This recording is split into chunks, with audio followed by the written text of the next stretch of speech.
नमस्कार दोस्तों, स्वागत है आपका स्टॉक मार्केट एसटीवी पर।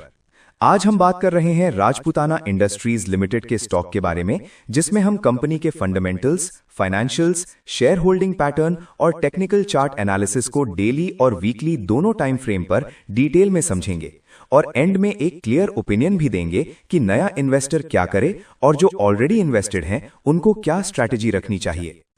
सबसे पहले कंपनी का बिजनेस समझते हैं। राजपूताना इंडस्ट्रीज लिमिटेड एक नॉन फेरस मेटल मैन्युफैक्चरिंग और रिसाइकलिंग कंपनी है।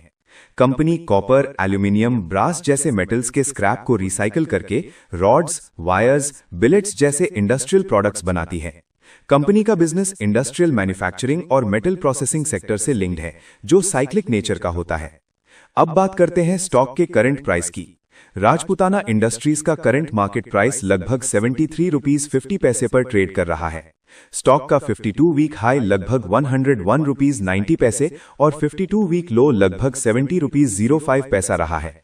मतलब स्टॉक अपने हाई से काफी नीचे आ चुका है और लोअर जोन में ट्रेड कर रहा है। कंपनी का मार्केट कैपिटलाइजेशन लगभग 162 करोड़ रुपीस के आसपास का है, जो इसे क्लियरली एक स्मॉल कैप स्टॉक बनाता है। स्मॉल कैप होने के कारण इसमें वॉलेटिलिटी ज्यादा रहती है और रिस्क भी कंपैरेटिवली हाई होता है।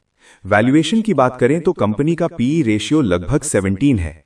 ये पीई ना तो बहुत सस्ता है और ना ही बहुत ज्यादा महंगा, लेकिन मेटल सेक्टर के साइक्लिक नेचर को देखते हुए इस वैल्यूएशन को अग्रेसिव नहीं कहा जा सकता। बुक वैल्यू पर शेयर लगभग 31 रुपीज है और पीबी रेशियो लगभग 2.4-2.6 के आसपास है। प्रॉफिटेबिलिटी रेशियोज की तरफ देखें तो कंपनी का आरओई लगभग 17.1% है और आरओसीई लगभग 18.1% के रेंज में है। ये नंबर्स ये बताते हैं कि कंपनी कैपिटल का यूटिलाइजेशन ठीक ठाक कर रही है, जो एक पॉजिटिव सिग्नल है। ईपीएस की बात करें तो कंपनी का ईपीएस लगभग 4.3 रुपीस के आसपास है। कंपनी अभी डिविडेंड नहीं देती, यानी डिविडेंड यील्ड 0% है। इसका मतलब मैनेजमेंट प्रॉफिट्स को बिजनेस में ही री इन्वेस्ट कर रही है। क्वार्टरली परफॉर्मेंस देखें तो पिछले कुछ क्वार्टर्स में कंपनी की सेल्स और नेट प्रॉफिट दोनों में ग्रोथ दिखने को मिलती है। Quarter on quarter revenue stable to improving trend में रहा है, जो ऑपरेशनल लेवल पर कंपनी के लिए पॉजिटिव माना जा सकता है। प्रॉफिट एंड लॉस स्टेटमेंट का ओवरऑल व्यू देखें तो कंपनी की रेवेन्यूज धीरे धीरे ग्रो हो रही हैं, मार्जिन्स मॉडरेट हैं और प्रॉफिटेबिलिटी कंसिस्टेंट है। लेकिन मेटल प्राइसेस और डिमांड साइकिल के कारण फ्यूचर अर्निंग्स वॉलेटाइल हो सकती हैं। बैलेंस शीट की बात करें तो कंपनी के टोटल एसेट्स और रिजर्व्स ईयर ऑन ईयर बढ़े हैं। बोरोइंग्स मौजूद हैं, लेकिन अभी कंट्रोल में लगती हैं। कैश फ्लो थोड़ा वॉलेटाइल रहा है, जो मैन्युफैक्चरिंग और वर्किंग कैपिटल हैवी बिजनेस में कॉमन होता है। अब शेयर होल्डिंग पैटर्न पर आते हैं। कंपनी में प्रमोटर होल्डिंग लगभग 66% के आसपास है, जो काफी स्ट्रांग माना जाता है। प्रमोटर्स ने अपनी होल्डिंग मेंटेन रखी है, जो कॉन्फिडेंस का साइन है। एफआईआई होल्डिंग लगभग 0.22% के आसपास है, मतलब फॉरेन इंस्टीट्यूशनल इंटरेस्ट काफी कम है। डीआईआई होल्डिंग लगभग 9.38% और बाकी रिटेल और पब्लिक होल्डिंग लगभग 25% के आसपास है। अब चलते हैं टेक्निकल एनालिसिस पर। डेली टाइम फ्रेम पर देखा जाए तो स्टॉक का ट्रेंड बियरिश है। प्राइस अपनी मेजर मूविंग एवरेजेस के नीचे ट्रेड कर रहा है। आरएसआई लगभग 25 से 26 के जोन में है, जो क्लियरली ओवरसोल्ड कंडीशन को इंडिकेट करता है। एमएसीडी नेगेटिव टेरिटरी में है, जो सेलिंग प्रेशर को कंफर्म करता है। वीकली चार्ट पर भी पिक्चर ज्यादा स्ट्रांग नहीं है।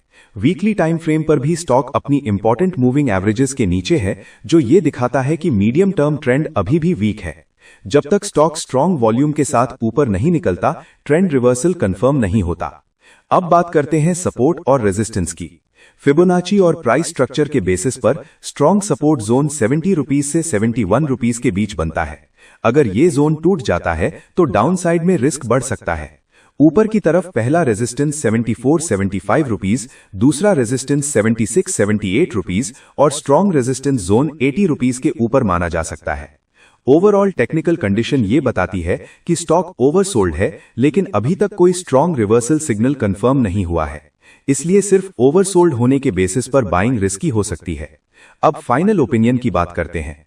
जो लोग नए इन्वेस्टर हैं, उनके लिए सजेशन ये रहेगी कि अभी तुरंत एंट्री अवॉइड करें और या तो 70-71 रुपीस के स्ट्रांग सपोर्ट जोन के पास बाइंग देखें, या फिर 76-78 रुपीस के ऊपर स्ट्रांग ब्रेकआउट और वॉल्यूम कंफर्मेशन का वेट करें। जो लोग ऑलरेडी इन्वेस्टेड हैं, उनके लिए ये स्टॉक होल्ड तब तक ठीक है जब तक 69-70 रुपीस का स्टॉप लॉस इंटैक्ट है। अगर स्टॉक 75-78 रुपीस के रेजिस्टेंस जोन के पास जाता है तो पार्शियल प्रॉफिट बुकिंग एक सेफ स्ट्रैटेजी हो सकती है। लॉन्ग टर्म पर्सपेक्टिव से देखा जाए तो कंपनी के फंडामेंटल्स एवरेज टू डिसेंट हैं, लेकिन स्मॉल कैप और मेटल सेक्टर का रिस्क हमेशा ध्यान में रखना जरूरी है। ये stock high risk high volatility category में आता है। दोस्तों, ये एनालिसिस सिर्फ एजुकेशनल और इंफॉर्मेशनल पर्पस के लिए है। स्टॉक मार्केट में निवेश जोखिम के साथ आता है। इन्वेस्ट करने से पहले अपना खुद का रिसर्च और रिस्क प्रोफाइल जरूर चेक करें। अगर आपको ये एनालिसिस पसंद आया हो तो लाइक करें, अपने दोस्तों के साथ शेयर करें और स्टॉक मार्केट एसटीवी चैनल को सब्सक्राइब जरूर करें। कमेंट सेक्शन में लिखकर बताएं कि आप नेक्स्ट कौन सी स्टॉक का डिटेल्ड एनालिसिस देखना चाहते हैं। मिलते हैं अगली वीडियो में, तब तक के लिए धन्यवाद।